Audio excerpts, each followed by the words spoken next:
Salut les affreux. En rapport à la campagne 2025 qu'ont préparé Reynald et Jérôme pour la période 1813, on a décidé chez les voltigeurs occitans de jouer cette période-là avec 2 tables de jeu et 1600 points de budget par armée. Donc pour nos budgets, on s'est basé sur les listes qu'on a préparées pour cette future campagne. Et en termes de nations, il y avait donc Prusse contre Confédération sur une table jouée par Édouard et Eric. Et sur la deuxième table, c'était France contre Autriche jouée par Raphaël et moi-même. Donc sur ce compte rendu, vous ne verrez majoritairement que la table France-Autriche, parce que pour moi c'est très difficile de jouer cette partie, de filmer cette partie, de garder en mémoire tous les éléments de la partie. Filmer une deuxième table et suivre une deuxième table, c'est quasiment impossible. Donc voilà, vous verrez France-Autriche et peut-être quelques images de la deuxième table. Voilà, concernant le scénario, c'était assez simple, c'était 2 tables absolument identiques, comme je vous ai dit, avec un croisement au milieu, et l'objectif c'était prendre le croisement au centre de la table et le tenir jusqu'à le plus possible et faire le maximum de dégâts à l'armée adverse. On va voir tout de suite la composition et le déploiement des armées. Alors côté autrichien, il y avait 3 bataillons de grenadiers, donc des grenadiers avec la compétence vétéran. Donc le premier à gauche, le deuxième ici sur la route et le troisième un peu plus à droite ici. À gauche de ce dernier bataillon, il y avait 2 UA d'artillerie à pied, un obusier de 7 et un canon de 6 livres et un régiment de hussards à 4 escadrons. Voilà, il n'y avait pas 1600 points, le reste allait rentrer plus tard. Côté français, il y avait ici devant vous un bataillon de léger, régiment de léger, un bataillon léger, je vais y arriver. Derrière, un régiment de ligne à 2 bataillons, décidément. 2 UA d'artillerie à pied, donc un canon de 6 et un obusier de 5,5. Un régiment de cuirassiers à 2 escadrons et un régiment de dragons à 3 escadrons. Voilà, l'ensemble des troupes n'était pas déployé encore sur la table, puisqu'on pouvait en faire rentrer après le tour 1. Donc le déploiement, c'était dans chaque coin de la table. Et on se retrouve ici de suite à la fin du tour 1. Donc côté autrichien, les grenadiers se sont un peu réorientés sur la route. Ceux qui étaient à gauche de la maison ont légèrement avancé pour faire face à l'avancée française. L'artillerie s'est déployée. Et les hussards, eux, se sont reformés pour former en colonne de division, pour former 2 lignes, pour avoir un peu plus de place sur la table. Côté français, donc le bataillon léger s'est avancé, les 2 bataillons de ligne se sont également avancés, l'artillerie s'est également déployée, comme chez l'Autrichien. Par contre, la cavalerie a fortement avancé, les cuirassiers ici au premier plan, et les dragons en fond de table avec les trois escadrons. Donc une grosse avancée côté français, et on voit dès le départ vers où va se diriger l'attaque française ou l'attaque autrichienne.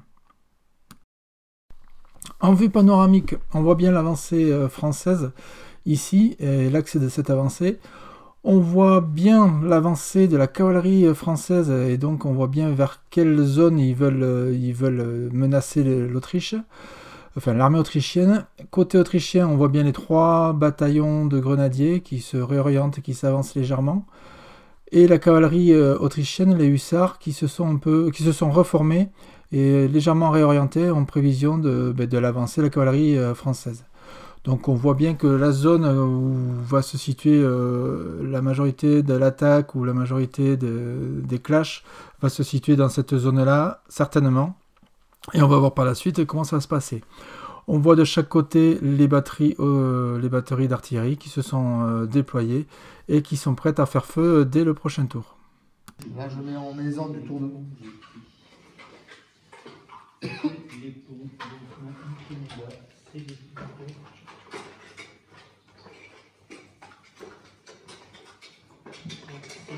J'ai pas pris la bonne boîte, c'est une boîte de pont.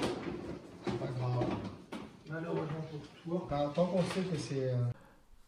Fin du tour 2, on voit ici des grenadiers autrichiens qui se sont avancés, légèrement réorientés avec une roue. Le deuxième bataillon de grenadiers, lui, a fait une avance pour passer derrière la maison pour venir bloquer complètement l'aile gauche autrichienne, vu l'avancée des troupes de l'infanterie française.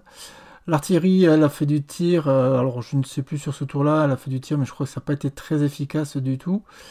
Le dernier bataillon de grenadiers, lui, il a pris du tir d'artillerie, il a eu deux pertes sur ce coup-là.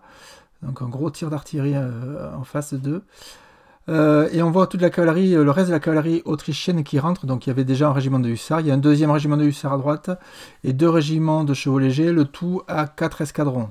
Donc l'objectif pour l'Autrichien, c'était d'inonder l'aile droite autrichienne, d'inonder la cavalerie française qu'on voit ici, avec les cuirassiers qui ont continué à s'avancer, les 2 escadrons, et les 3 escadrons de dragons qui suivent derrière.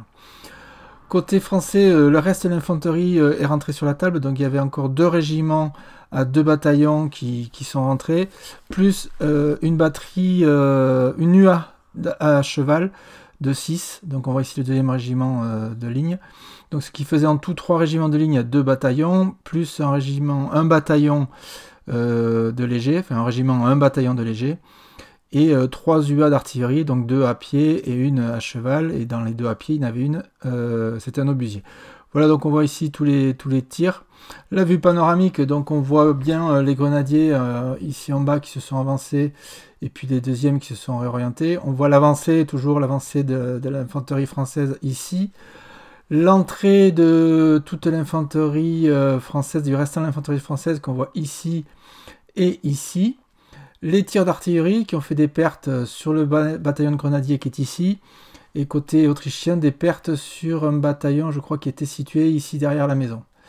Et ensuite, on voit la poussée de la cavalerie française sur la droite autrichienne, avec en face d'elle toute la cavalerie autrichienne qui est donc rentrée sur ce tour-là.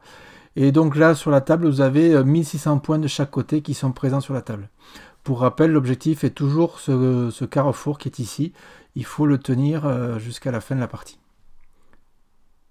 Fin du tour 3. On commence ce côté français où on voit donc l'infanterie française qui avance vraiment bien sur les routes. On voit toutes les premières unités d'infanterie française, les bataillons légers et les bataillons de ligne qui font feu. Les grenadiers qui ripostent, donc il y a des pertes de part et d'autre. On voit ici une perte côté autrichien. On a vu tout à l'heure une perte côté français. Le 2e bataillon, lui, vient se faufiler sur la gauche pour bloquer le trou. Côté artillerie, pas de dégâts de mon côté sur ce tour-là. Je crois qu'en plus, j'ai pas pu l'activer. C'était peut-être le tour d'avant, je sais plus. Par contre, le dernier bataillon de grenadiers lui a pris cher en termes de tir d'artillerie. Il a eu 4 pertes, donc il perd plus de 25% de l'unité. Et il est réduit. Côté cavalerie, la cavalerie autrichienne se déploie, sauf un régiment qui n'a pas pu être activé ce tour-là. J'ai eu pas mal de problèmes d'activation tout au long de la partie depuis le début. Il y a toujours au moins eu une unité qui n'a pas été activée côté autrichien.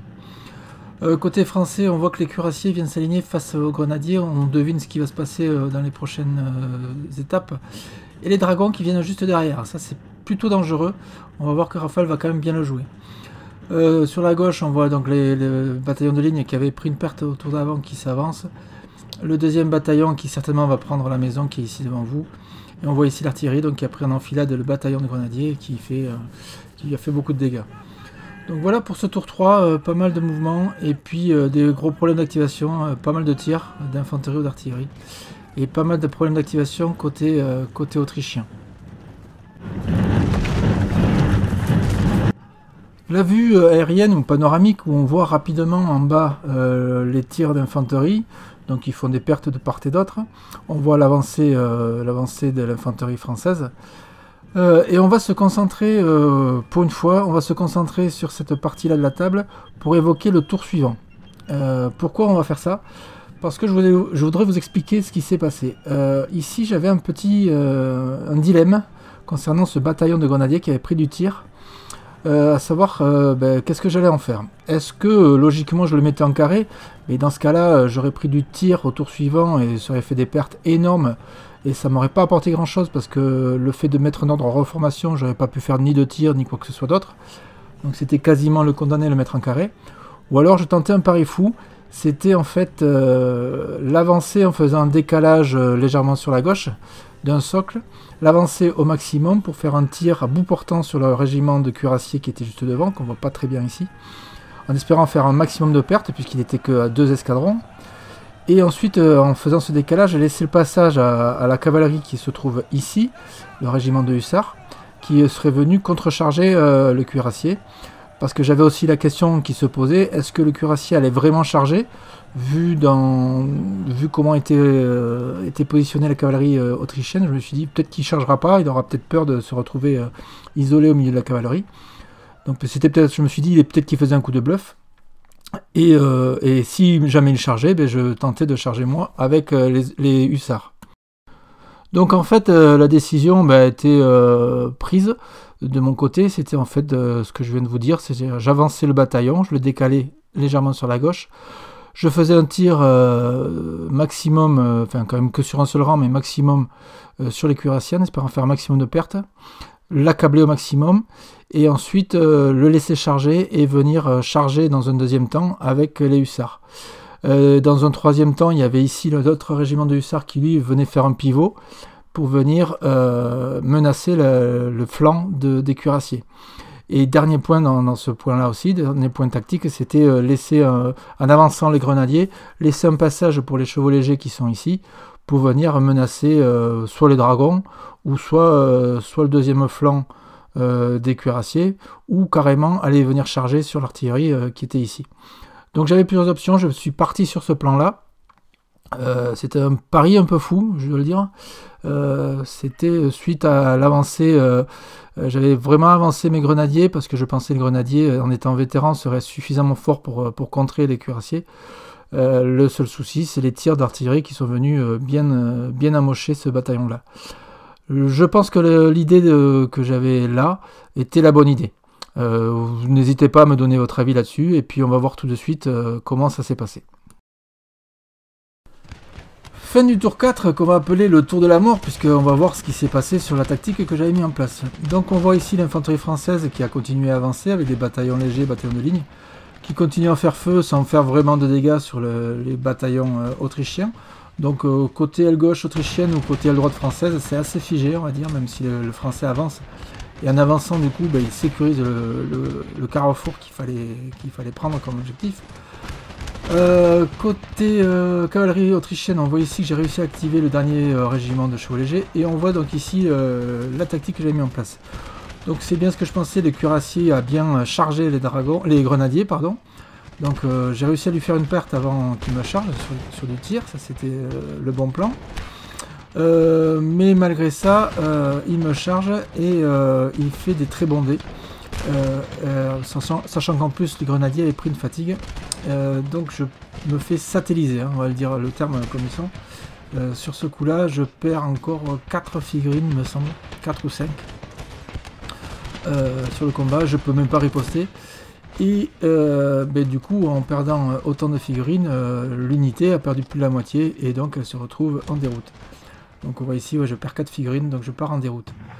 En partant en déroute, je suis obligé de faire tester les unités qui sont en monocipat, donc le régiment de chevaux légers que vous voyez en bas à gauche, et le bout du régiment de hussards qui est en droite, enfin en bas à droite plutôt, qui n'a pas pu être activé et qui lui devait charger sur le flanc des cuirassiers ici, comme j'avais prévu au départ. Vous voyez, le plan il n'était pas trop mal parce que j'avais réussi à faire passer tout ce petit monde, et le plan, si j'avais réussi à les activer, ils seraient venus charger, même s'ils avaient dû tester à l'issue. Malheureusement je ne les ai pas activés, ils ont tous testé, bien évidemment les dés n'étaient pas avec moi, c'était le tour de la mort, donc les unités sont toutes parties en fuite. En plus de ça, on les retrouve ici, donc on voit les chevaux légers qui partent en fuite, ils prennent du tir, donc ils prennent 2 pertes, et là on est à la fin du tour, et vous voyez qu'il y a toujours les pions en fuite en place, ça veut dire tout simplement que j'ai pas réussi à les rallier. Donc on est quasiment au bord de table, vous pouvez imaginer ce qui va se passer au tour suivant. Tout ce beau petit monde va dégager.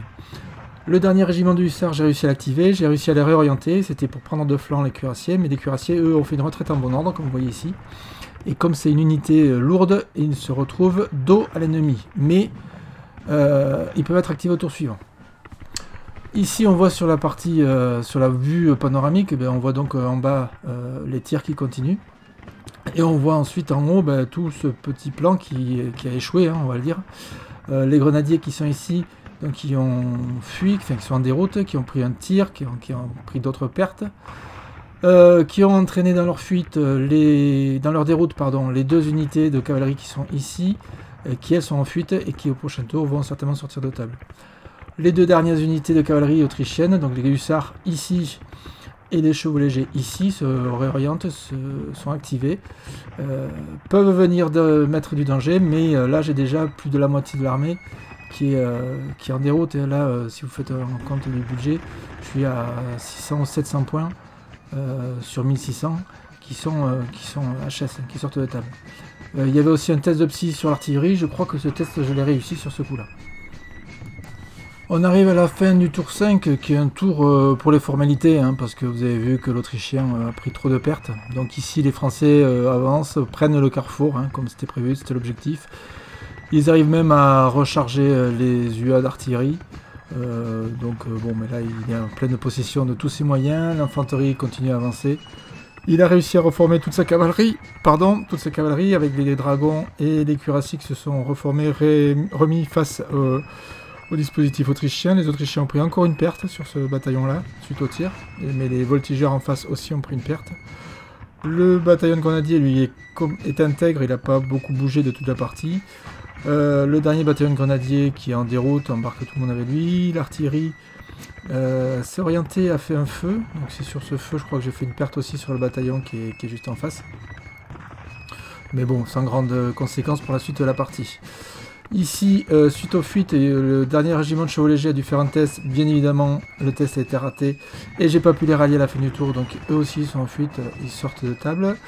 Eux sont sortis de table, ces deux régiments-là sont sortis de table, c'est pour ça qu'ils sont un peu en vrac sur la table.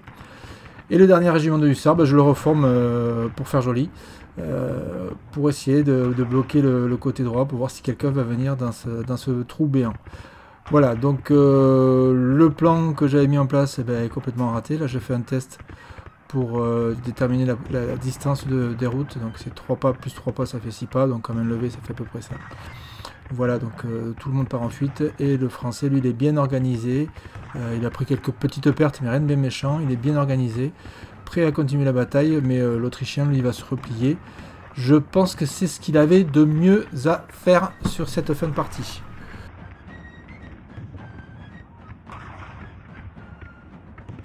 La vue aérienne du dernier tour, où on voit donc ici les 3 régiments de cavalerie qui sont sortis de table, soit vont sortir au tour prochain.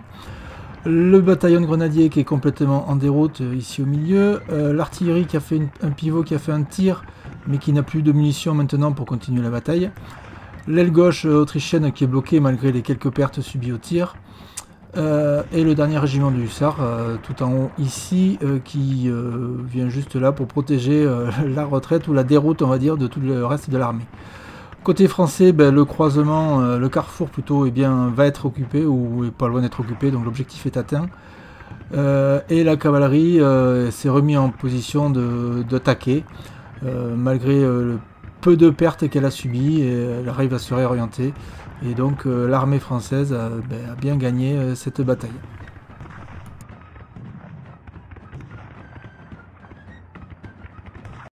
Voilà donc pour cette partie de Légion d'honneur sur la période 1813. J'espère que la vidéo vous a plu. Je suis désolé, j'avais mon stabilisateur qui m'a lâché dès le début de la vidéo. Donc j'ai dû tout faire à main levée. Donc il y a peut-être par moment la caméra qui saute, qui vibre un peu. J'espère que ça vous a pas mis malade. Écoutez, c'était certainement la dernière vidéo de l'année. Je vous souhaite à tous de bonnes fêtes, un joyeux Noël, plein de figurines, plein de batailles pour vous. Et on se retrouve l'année prochaine pour une super campagne 2025-1813 concoctée par Jérôme et Reynald. Et puis moi, je vous dis à très bientôt les affreux. Ciao.